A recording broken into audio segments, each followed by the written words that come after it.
नमस्कार, मी डॉक्टर निलेश साबळे. सन्माननीय राशी चक्रकार शरद उपाध्ये सर यांच्याशी मला खरं तर थेट संवाद साधता आला असता, कारण त्यांचाही नंबर माझ्याकडे आहे, माझाही फोन नंबर त्यांच्याकडे आहे. परंतु काल सोशल मीडियामधूनच त्यांना व्यक्त व्हायचं होतं. त्यामुळे जरी मी सोशल मीडिया फार वापरत नसलो तरी सुद्धा जो काही आहे थोडाफार आहे तो आज वापरण्याची वेळ आली. मला नेहमी वाटायचं की सोशल मीडियावर आपण फक्त मनोरंजनाचे व्हिडिओ पोस्ट करत जाऊयात, जेणेकरून आपलं जे काम आहे लोकांना हसवणं तेवढंच आपण करूयात. पण कधीतरी असाही एक व्हिडिओ इन्फॉर्मेटिव्ह किंवा जे काही खरं घडलं होतं त्याचा एखादा व्हिडिओ करावा लागेल असं खरं तर मला वाटलं नव्हतं. पण ठीक आहे, वेळ असते आणि त्यावेळी त्या गोष्टी कराव्या लागतात. सन्माननीय शरद उपाध्ये सर, तुमची आणि माझी 1 ते 2 वेळा भेट झाली होती. कशी तीही मी प्रेक्षकांना सांगणार आहे. तुम्ही माझ्यासाठी गुरुतुल्य आहात, होतात, पुढेही राहाल. परंतु काल सुरुवात जी तुमच्या पोस्टची आपण केलीत की डॉक्टर निलेश साबळे यांना झी मराठीनं डच्चू दिलं. मी खाली का बघतोय, मी मुद्दे काढून बोलतोय, उगाच वेग काहीतरी बोलत नाहीये म्हणून मी मुद्दे काढून बोलतोय. कारण उगाच माहिती न घेता एखादा पटकन व्हिडिओ बनवणं किंवा पटकन काहीतरी लिहिणं मला वाटतं ते जबाबदारीचं वाटत नाही माझ्यासारख्या माणसाला. जर आपण आपली बाजूच नाही मांडली तर लोकांना आपली बाजू कशी कळणार, म्हणून हा सगळा मी घाट घातलेला आहे या व्हिडिओचा. खरं तर आपण सुरुवात केली की झी मराठीनं डच्चू दिला, हकालपट्टी केली वगैरे वगैरे. मला फक्त एक प्रश्न विचारायचा आहे सर, की तुम्हाला यातली पूर्ण माहिती आहे का? किंवा बाहेर सुद्धा मीडियामध्ये लिहिणाऱ्यांना काय ते लिहू शकतात. युट्यूबवरती बरेच जणांचे स्वयंघोषित पत्रकारांचेही चॅनल आहेत. जे कुठली मोठी मोठी चॅनल आहेत त्यांचा मी रिस्पेक्ट करतो, पण स्वयंघोषित जे कोणी पत्रकार मुलं असतात, मुलंच म्हणतो मी त्यांना, जे आपापलं एक चॅनल करतात आणि त्याच्यावरती डच्चू दिला, हकालपट्टी केली, या सगळ्यांना एक महत्वाची इन्फॉर्मेशन द्यायची आहे. कार्यक्रमाला मी नाही म्हटलोय. तुम्हाला कदाचित माहिती नसेल म्हणून म्हणतो की ही माहिती घ्यायला पाहिजे होती तुमच्यासारख्या एका मोठ्या गुरुतुल्य व्यक्तीनं. जेव्हा आपण एवढ्या मोठ्या सोशल मीडियाचा वापर करतो, सोशल मीडिया खूप मोठं नाव आहे, कारण तुम्हाला माझ्यापेक्षा जास्त लोक फॉलो करतात सर, आणि तुम्हाला मला तरी एक फॅन म्हणून फॉलो करतात, तुम्हाला गुरु म्हणून फॉलो करतात. त्यामुळे मला असं वाटतं की जबाबदारी खरं तर तुमची जास्त होती की आपण खरंच माहिती घेऊयात. झीमध्ये तुमच्याही ओळखी भरपूर आहेत. तुम्ही एक फोन करून विचारू शकला असतात की काय झालंय, निलेश साबळे या कार्यक्रमात का नाहीये. झी मराठीत सर अनेक लोक तुम्हालाही मानतात, त्यामुळे तुम्ही एखादा झी मराठीत फोन करून विचारायला पाहिजे होतं, माहिती घ्यायला पाहिजे होती की गेले जवळपास 6 महिने झी मराठीच्या अधिकृत व्यक्ती जे त्या हेड पदावरती आहेत त्यांनी मला अनेक वेळा फोन केले होते. मी नाव घेऊन बोलू शकतो. सन्माननीय रोहन राणे जे नॉन फिक्शन हेड होते, ज्यांनी मला 6 महिन्यात अनेक वेळा फोन केले होते की आपण चला हवे सुरू करतोय, तुमच्याशिवाय डॉक्टर तो होणार नाही, एकदा आपण मीटिंग करायला पाहिजे. म्हटलं आपण मीटिंग नक्कीच करूया. तदनंतर अगदीच 1-1.25 महिन्यापूर्वी माझी सविस्तर 2 तासांची झी मराठी बरोबर मीटिंग झाली आहे त्यांच्या चॅनलला, वरळीच्या ऑफिसला. ज्यावेळेला त्यांनी मला सांगितलं होतं की आपण कार्यक्रम करतोय आणि कशा पद्धतीनं करता येईल ह्याविषयी एकदा बोलूया. माझ्या काही अडचणी होत्या. मी जो एक सिनेमा करतोय त्यात मी सध्या अडकलोय, त्याचं शूटिंग अजून 1.5 महिना चालणार आहे. त्यामुळे त्या तारखा न जुळल्यामुळे आणि अनेक वेगवेगळी कारणं असल्यामुळे सध्या या कार्यक्रमातून माघार घ्यायची मी त्यांना रिक्वेस्ट केली की मला माघार घेऊ द्या.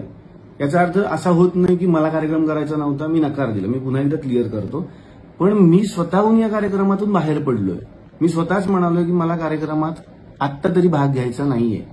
सेम भाऊ कदम सरांचं सुद्धा आहे. भाऊ सध्या माझ्याच बरोबर माझ्याच सिनेमात काम करत आहेत, तेही या कार्यक्रमात नाही आहेत. 2 माणसं या कार्यक्रमात नाही आहेत. पण का नाही आहेत याचं कारण तुम्ही जाणून घेतलं का? मला असं वाटतं की सर तुमच्यासारख्या एका मोठ्या व्यक्तीनं थोडी माहिती घ्यायला पाहिजे होती की निलेश साबळे कार्यक्रमाला नाही म्हणालेले आहेत. आणि हे मी माझ्या ऑफिशियल चॅनलवरून आत्ता सांगतोय, माझ्या या सोशल मीडिया अकाउंटवरून सांगतोय. याला झी मराठी सुद्धा दुजोरा देईल जर आपण त्यांना विचारलं तर. अगदी ते सांगतील सुद्धा की माझी मीटिंग किती वेळ आणि कुठे झालेली आहे.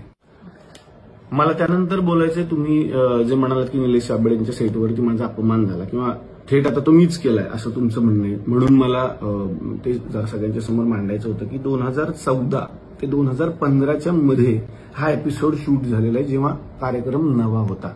कार्यक्रमाच्या पहिल्या 50 भागांमधला हा भाग आहे.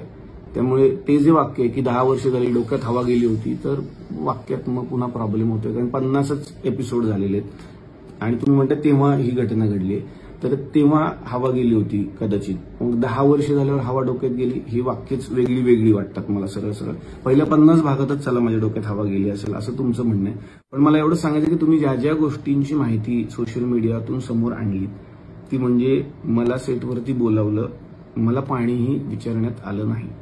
मला सगळ्यांना सांगायचं की SL विजन नावाची खूप मोठी कंपनी, खूप नावाजलेली झी मराठीची कंपनी चला हवा येऊ द्याचा सगळा कारभार सांभाळते आणि त्यांनी उत्तम हा कारभार सांभाळलाय आजपर्यंत. कंपनीची किती माणसं काम करतात, जे जे लोक हवा येऊ द्याच्या शूटिंगला आलेत त्या सगळ्यांना माहिती आहे. चॅनलची माणसं आलेल्या कलाकारांना रिसीव्ह करण्यापासून त्यांच्या मेकअप रूम पर्यंत नेण्याचं कामही करत असतात. क्लासिक स्टुडिओ जो मीरा रोडला आहे त्या क्लासिक स्टुडिओला याचं चित्रीकरण झालं आणि क्लासिक स्टुडिओची सगळ्यात मोठी रूम ही शरद उपाध्ये सरांना देण्यात आलेली होती, जी AC रूम होती. मला जितकं माहिती आणि जितके कलाकार हवा येऊ देत आलेले आहेत त्या सगळ्यांना हे माहिती असावं की प्रत्येक मेकअप रूममध्ये ऑलरेडी पाण्याच्या बाटल्या ठेवलेल्या असतात. कारण आदल्या दिवशी त्याची रिहर्सल होते, म्हणजे आदल्या दिवशी त्याची मीटिंग होती की कोणाच्या रूममध्ये काय काय गोष्टी असायला पाहिजेत आणि त्या असायलाच पाहिजेत अशी ती स्ट्रिक्ट वॉर्निंग असते. याही व्यतिरिक्त तुमचं म्हणणं होतं की माझ्याशी निलेश साबळे बोललेच नाही. बरं, पाण्याचा मुद्दा आणखीन मला थोडा पुढे न्यावा असं वाटतोय. पाणी विचारलं नाही ही खरंच माझी जबाबदारी असेल का असं मला अजूनही प्रश्न पडलेला आहे. कारण मी स्टेजवरती होतो, तुम्हाला जसं आठवतंय, मी रिहर्सल करत होतो आणि आपण सर आपल्या रूममध्ये होतात. माझी रिहर्सल उरकून मी प्रत्येक कलाकाराच्या रूममध्ये गेलो, त्यावेळी तुम्हाला पाणी नाही मिळालंय. ह्याला मी जबाबदार आहे का मला अजून कळत नाही. मी ब्लँक आहे गेले 3-4 तास की मी जर स्टेजवर आहे आणि सरांना खाली पाणी नाही मिळालंय, ज्याचा निर्माता मी नाहीच आहे, त्या शोचा ज्याचा शोचा निर्माताच मी नाहीये. बरं, त्या निर्मिती संस्थेला मी दोष देतोय का तर नाही, त्यांची कामाची पद्धतही मी तुम्हाला सांगितली.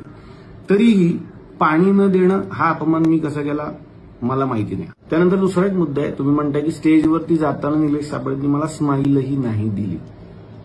हे एक वाक्य आपण धरूयात. आणि दुसरं वाक्य तुम्ही बोलताय की सगळ्या कलाकारांच्या रूममध्ये निलेश साबळे जात होते, त्यांच्याशी ते गप्पा मारत होते आणि शेवटी 4 वाजता माझ्याकडे आले.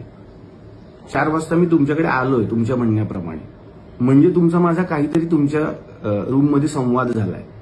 जेवढं मला आठवतं, आणि हे काही उगाच मोठेपणा म्हणून मी सांगत नाही, अनेक कलाकारांना माहिती आहे माझ्यापेक्षा जेवढे लोक मोठे असतात त्या सगळ्यांच्या पाया पडूनच मी त्या रूममध्ये एंट्री करतो. अनेक मोठमोठी मंडळी आहेत, मी पाया पडल्याशिवाय त्यांच्या रूममध्ये जात नाही. तसंच तुमच्याही बद्दल झालं. त्याला साक्षीदार वैजयंती आपटे मॅडम आहेत आणि केशव पेडणेकर, हे जेव्हा चॅनलकडून हा शो सांभाळायचे ते सुद्धा याला साक्षीदार आहेत. आम्ही तुमच्या रूममध्ये आलो, मी तुमच्या पाया पडलो, तुम्ही मला आशीर्वाद दिले, तुम्ही माझं खूप कौतुकही केलं, मला सांगितलं की कार्यक्रम अजून पुढे चालू आहे. मग आपण संवाद साधला की आज अशा अशा पद्धतीनं हा एपिसोड होणार आहे, ही प्रहसनं आम्ही तुमच्यासमोर सादर करणार आहोत, अशा आपण गप्पा करणार आहोत. आता हा झाला एक मुद्दा 4 वाजताचा. तदनंतर मी स्टेजवरती गेलोय आणि आपण सगळे स्टेजवरती जातो नॉर्मलीच, आधी ठरतं काय काय करणार. जर मी स्टेजवरती गेलो, आता स्टेजवरती जाताना मी कुठली स्माईल देणं अपेक्षित आहे मला अजूनही कळलेलंच नाही, जर आपला संवाद ऑलरेडी झालाय सर. याच्याही पेक्षा वेगळी गोष्ट, आदल्याच दिवशी तुमचा माझा आणि केशव पेडणेकर यांचा एक कॉल झाला होता सर. आदल्याच दिवशी रिहर्सल होती आमची, तुम्हाला आठवत असेल, संध्याकाळी 5 ते 6च्या मध्ये अर्ध्या तासाचा कॉल येतो, ज्याच्यामध्ये तुम्ही म्हणालात की मला जरा कलाकारांचे स्वभाव जाणून घ्यायचे आणि मी कलाकारांच्या राशी सांगणार आहे, त्याविषयी मी असं बोलणार आहे, तुम्हाला काही ऍड ऑन करायचंय का साबळे, तुम्ही मला एखादी गंमत सांगू शकता स्टेजवरती. हा एक खूप हसत खेळत आपला संवाद झाला होता, ज्यात तुम्ही काही मला जोक्स पण सांगितले होते. मी पण सांगितलं की भाऊ कदम यांच्याविषयी तुम्ही जरा गंमत करा, अमुक कलाकाराविषयी ही गंमत तुम्ही सांगू शकता. हा एक हसत खेळत संवाद आदल्या दिवशी 1 तासाचा झालाय की आपला, म्हणजे आपली अजिबातच ओळख नव्हती असंही नव्हतं आणि खरंच झालाय हा संवाद, तुम्हाला आठवतही असेल. त्यानंतर तुम्ही म्हणताय की माझ्या रूममध्ये आलेच नाहीत, शेवटी 4 वाजता आले, इतर कलाकारांच्या रूममध्ये गप्पा मारत बसले होते. तर इतर कलाकार त्यांच्याबरोबर कोण होते हेही मला सोशल मीडियात सांगायचंय.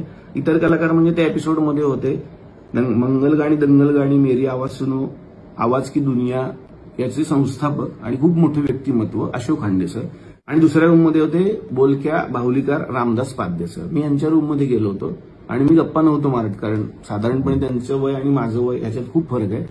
पण रामदास पाध्ये सर आजच्या या कार्यक्रमात काय काय सादरीकरण करणार आहेत हे मला ते सांगत होते. त्यांनी परदेशातून काही नवीन बाहुले आणलेले आहेत, त्याविषयी ते मला माहिती देत होते, जी की घेणं मला गरजेचं आहे, कारण आपला संवाद आदल्या दिवशी झालाय, तुम्ही काय काय सादर करणार आहात. रामदास पाध्ये सर त्याच दिवशी आल्या कारणानं आणि त्यांच्याशी आदल्या दिवशी माझा संवाद झालेला नाहीये, ते मला सांगत होते की दिग्दर्शक म्हणून हे तुला पटतंय का बघ, की आणखीन यात ते ऍड ऑन करूयात.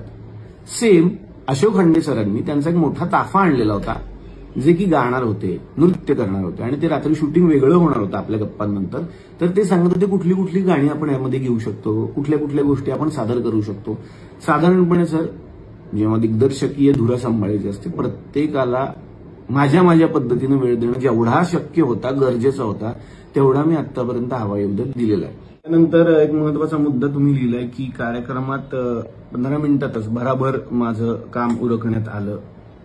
तर तसं होत नाही सर, हे सगळ्यांना माहिती आहे. कार्यक्रमात रोल जो टाइम असतो आमचा, तो कमीत कमी 2-2.5 तासांचा असतो. प्रेक्षकांच्या समोर एपिसोड 45 मिनिटांचा जातो, पण त्याच्यासाठी रोल 2 तास होतो हा कार्यक्रम.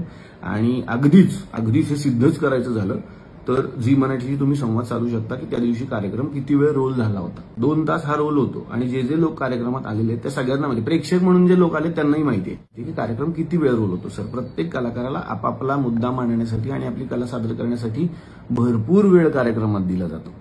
त्यानंतरचा तुमचा असा मुद्दा आहे की तरी गप्पा जेव्हा सुरू झाल्या इतरच कलाकार जास्त बोलत होते, मला बोलायला मिळालं नाही. समजा इतर कलाकार कोण आहेत पुन्हा बघूयात. सन्माननीय अशोक खंडे सर, सन्माननीय रामदास पाध्ये सर. जेव्हा मी एखाद्या गुरुतुल्य व्यक्तीला प्रश्न विचारतो तेव्हा त्यांनी काय उत्तर द्यायची हे मी नाही ठरवू शकत सर. त्यांनी किती वेळ बोलायचं, त्यांचा अनुभव त्यांनी किती वेळ सांगायचा, हे ती व्यक्ती ठरवते. या दोन्ही व्यक्ती माझ्यासाठी जितके तुम्ही मोठे आहात तितक्याच याही 2 व्यक्ती माझ्यासाठी मोठ्या आहेत. तुम्ही कमी बोला सर, तुम्ही जास्त बोला सर, असं मी कसं करू शकतो? आणि यातून त्यांच्या जास्त बोलण्यातून तुमचा कसा अपमान होतोय मला अजून नाही कळलं. तर ही घटना 2014 ते 15च्या मधली हा एपिसोड. आणि त्यानंतर आता 2025 म्हणजे 10 वर्षांनंतर तुम्ही सोशल मीडियावर लोकांच्या समोर हा मुद्दा मांडला. पण मला प्रेक्षकांना सांगायचं, यानंतर सुद्धा शरद उपाध्ये सर आणि माझी एक चांगली भेट झालेली आहे, ती आता मी तुमच्यासमोर सांगतो. ज्येष्ठ अभिनेत्री निर्मितीताई सावंत यांच्या मुलाचं म्हणजे अभिनयचं लग्न होतं आणि त्या लग्नामध्ये आम्ही दोघे एकत्र भेटलो. सर, तुम्हाला आठवत असेल, एकाच टेबलवरती शरद उपाध्ये सर आणि मी, आपण दोघेच बसलो होतो. तुमच्या सुविद्य पत्नी होत्या आणि माझी बायको शेजारी बसली होती. आपण चौघं त्या टेबलवरती बसलो, बाकी कोणी नव्हतं. एक राऊंड टेबल होता आणि जवळपास 2 ते 2.5 तास आपण जेवण केलं, आपण सगळ्या गप्पा मारल्या. तुम्ही हवा येऊ द्याविषयी बोलत होतात, तुम्ही माझं कौतुक करत होतात, तुमचं भविष्य खूप चांगलं याविषयी बोलत होतात, मीही तुमच्याशी संवाद साधत होतो. तदनंतर तुम्ही असं म्हणालात की निलेशजी, आपण एक फोटो घेऊयात. तुमच्या मोबाईलमध्ये आपला एक फोटो सुद्धा आहे आपल्या सगळ्या फॅमिलीचा. याला प्रूफ म्हणून अभिनयच्या लग्नातले जर फोटो मी मागवले तर आपल्याला तोही फोटो सापडेल, आपण एका टेबलवरती बसलेला, कारण बऱ्याच वेळेला फोटोग्राफी झाली. आणखीन प्रूफ म्हणून निर्मितीताई सावंत स्वतः त्या टेबलपर्यंत आल्या होत्या आणि त्यांनी विचारलं होतं तुमचं जेवण व्यवस्थित चाललंय का वगैरे वगैरे. मला असं वाटतं की ह्या सगळ्या गोष्टी ज्या घडून गेल्यात ह्या का आपण लोकांच्या समोर मांडायच्या, पण ती वेळ आता आली म्हणून मला त्या गोष्टी मांडायच्या होत्या. माझा प्रश्न एवढा, जर 2.5 तास आपण दोघे एकत्र संवाद साधत होतो 2017ला, तर तेव्हा तुम्ही हा मुद्दा का मांडला नाहीत की निलेशजी 2015च्या कार्यक्रमात मी तुमच्याकडे आलो होतो, अशा घटना घडल्या, मला तुमचा राग आलाय किंवा मला वाईट वाटलं, मी तुमची माफी मागितली असती त्या क्षणाला. माझं हेच म्हणणं आहे की याच्यासाठी सोशल मीडियावरच तुम्हाला यायचं होतं, म्हणून मीही सोशल मीडियातून व्यक्त झालेलो आहे. त्यानंतर तुम्ही असं लिहिलंय, वडीलधाऱ्या अधिकाऱ्यानं मी निलेश साहेबांना काही सांगण्याचा प्रयत्नही केला. मला असं वाटतं की माझ्या वडिलांचा आणि माझा जर काही विसंवाद झाला तर ते सोशल मीडिया नाहीत वापरत सर. ते थेट मला फोन करतात किंवा मला झाडतात किंवा मला थेट बोलतात की हे तुझं चुकलेलं आहे, कारण तुम्हाला तो अधिकार आहे, तुम्ही मोठी माणसं आहात. सोशल मीडिया जेव्हा आपण व्यक्त होण्यासाठी सतत वापरतोय तेव्हा मला वाटतं त्याला एक वेगळा वास येतो. तर माझी तुमच्याविषयीची जी एक भावना आहे, जी एक इमेज आहे, ती आजपर्यंत खूप मोठी आहे. मी नेहमी सांगतो की कॉलेजला असल्यापासून मी तुमचा फॅन आहे. मी तुमच्या अनेक सीडीज माझ्या घरी आणून पाहायचो, ज्या एव्हरेस्टच्या आहेत, हेही सांगतो, ज्या एव्हरेस्ट कंपनी वगैरे सगळं मला पाठ आहे. राशीचक्रच्या सगळ्या सीडीज माझ्या घरी आहेत, मी ते ऐकतो, अजूनही पाहतो, अजूनही तोच रिस्पेक्ट आहे, कारण तुम्ही तुमच्या क्षेत्रामध्ये खूप मोठं काम केलेलं आहे सर आणि करत आहात. मला खूप छान वाटतं जेव्हा तुम्ही मिश्किल पद्धतीनं सगळ्या राशी सांगता, मला फार छान वाटतं ते. मी तुमचा फॅन आहेच, मी आयुष्यभर राहीन सर, पण मला तुम्ही हे कराल असं कधीच वाटलं नव्हतं, पुढेही नाही वाटणार. मी आज तुमच्यासमोर हे सगळं घेऊन का आलो, कारण हे एकदा झालं असतं तर मी सोडूनही दिलं असतं, कारण हे एकदा नाही, ही तिसरी वेळ आहे सर. 6 वर्षापूर्वीची तुमची अशीच एक पोस्ट आहे, त्यातही मला काही कळत नाही. 6 वर्षापूर्वी तुम्ही एक पोस्ट केलेली आहे जी सापडेल तुम्हाला सोशल मीडियावरती, अशीच की हे सगळे कलाकार आहेत, हे सगळे कलाकार इतके छान आहेत, तरी पण एका चुकीच्या भंगारवाल्याच्या हातात हे सगळे कलाकार लागले आणि मग हिऱ्यांचा कसा प्रॉब्लेम झाला. हिरे तर खरं तर पारख्यांच्या हातात जायला पाहिजे होते, पण भंगारवाल्याच्या हातात हिरे आल्यावर काय होतं, ही एक वेगळी तुम्ही छान पोस्ट लिहिली होती. तेव्हाही मी दुर्लक्ष केलं, म्हटलं मोठी व्यक्ती आपण रिॲक्ट होणं चुकीचं आहे. तो त्यांचा एक मुद्दा असू शकतो, त्यांची एक भावना असू शकते, ज्याचा मी रिस्पेक्ट केला पाहिजे. पण 6 वर्षापूर्वीच्या त्या पोस्टमध्येही हा अपमान नाहीये सर. मला हेच काही कळलं, मी कन्फ्यूज आहे जरासा की त्या पोस्टमध्ये हे का नाहीये. मग जर हे 10 वर्षापूर्वी घडलंय, 6 वर्षाच्या पोस्टमध्ये हे नाहीये, हा एक सगळ्यात महत्वाचा मुद्दा. याही आधी एका मोठ्या वर्तमानपत्रामध्ये तुम्ही असंच काहीतरी बरंचसं काहीतरी लिहिलेलं होतं, तरी आम्ही सोडून दिलं की जाऊ द्या, मोठी व्यक्ती आहे आणि त्यांनी लिहिलंय, त्यांना अधिकार आहे. माझं हेच म्हणणं आहे की प्रत्येकाला आपला मुद्दा मांडण्याचा निश्चित अधिकार आहे, प्रत्येकाने तो मांडला पाहिजे. फक्त आधी थोड्या गोष्टी तपासल्या पाहिजेत असं मला वाटतं, की आपल्याला पूर्ण माहिती आहे का त्याविषयीची. डच्चू दिला, हाकलून दिलं, अहंकार, चॅनलने बाहेर काढलं. विचारा, मी पुन्हा एकदा म्हणतोय, फोन करा आणि विचारा खरं काय घडलंय, तुम्हाला खरी माहिती नक्कीच मिळेल. सर तुम्ही तुमच्या पोस्टमधून मला भंगारवाला म्हणालात आणि खरंच म्हणाला आहात. तुम्ही पोस्ट चेक करू शकता त्यांच्या, हे तुमचे शब्द आहेत. भंगारवाला, हीन दर्जाचा, अहंकारी, सर्वनाश, अधःपतन, गलिच्छ, खालच्या दर्जाचा. 6 वर्षापूर्वीच्या पोस्टला चेक करा तुम्ही, हे सगळे शब्द तुमचे आहेत. तुम्ही इतकं आम्हाला काय काय बोलायचं आणि आम्ही फक्त ते ऐकून घ्यायचं, हो ना. चला, अभयउदयचं नवीन पर्व सुरू होतंय आणि याच्यामध्ये अभिजित खांडकेकर सूत्रसंचालन करतायत, हे मला माहिती आहे सर. आणि अभिजित हा माझा खूप चांगला मित्र आहे. आमची सुरुवात एकाच कार्यक्रमातून झीच्याच मंचावरून झालेली आहे, त्यामुळे अभिजित हा माझा खूप चांगला मित्र आहे.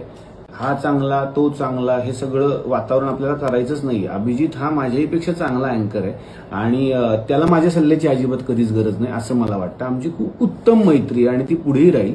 तर चला, अभयउदयच्या सगळ्याच कलाकारांना आणि झी मराठी वाहिनीला या नवीन पर्वासाठी माझ्या मनापासून शुभेच्छा आहेत, कारण हा कार्यक्रम काही झालं तरी माझ्या इथला आहे. सर मला एवढंच म्हणायचं शेवटी की 10 वर्षांपूर्वी जर एखादी घटना घडलेली आहे आणि 10 वर्षानंतर ना मी तुमच्याविषयी काही वाईट बोललोय, ना मी तुमच्याविषयी काही वाईट पोस्ट केली आहे, ना मी तुमच्या कलेविषयी काही बोललोय, ना मी तुमच्या शेजारी राहतो, ना मी तुम्हाला कसला त्रास देतोय, मी माझं एक छोटंसं काम करतोय माझ्या आयुष्यात, मग हे सगळं 10 वर्षांनंतर पुन्हा पुन्हा का? हा एक माझा अगदी म्हणजे हा बाळबोध वाटू शकतो प्रश्न. पण हे असं का आहे? जर एखाद्या घटनेला 10 वर्ष झालेली आहेत, तुमचं वय, माझं वय, काही कंपॅरिझनच होऊ शकत नाही या सगळ्या गोष्टींचं. तुमचा व्यवसाय वेगळा आहे, माझा व्यवसाय वेगळा आहे, तरी सुद्धा हे का? असा एक माझ्या बालमनाला पडलेला प्रश्न आहे सर. तुम्ही सर म्हणालात की माझे 5 ते 6 तास तिकडे वायाला गेले. मला एवढंच सांगायचंय, तुम्ही जी काल पोस्ट केली तदनंतर तुमचं नाव मोठं असल्या कारणानं अनेक मोठमोठ्या चॅनलनी ते फिरवलं. तदनंतर मला अनेक लोकांचे फोन आले, मला कमीत कमी 100 ते 150 लोकांचे फोन आले, ज्याच्यावरती मी प्रत्येकाला सांगतो की नाही रे, ती व्यक्ती मोठी आहे, त्यांना ते बोलण्याचा अधिकार आहे. नाही रे, ती व्यक्ती मोठी आहे, त्यांना ते बोलण्याचा अधिकार आहे. याच्यात सर माझे 6 तास काल वायाला गेले. माझं पण थोडंसं काहीतरी काम असेल माझ्या आयुष्यात, जे की 6 तास तुम्ही माझे वाचवू शकला असतात एका फोननी. एवढंच माझं म्हणणं आहे.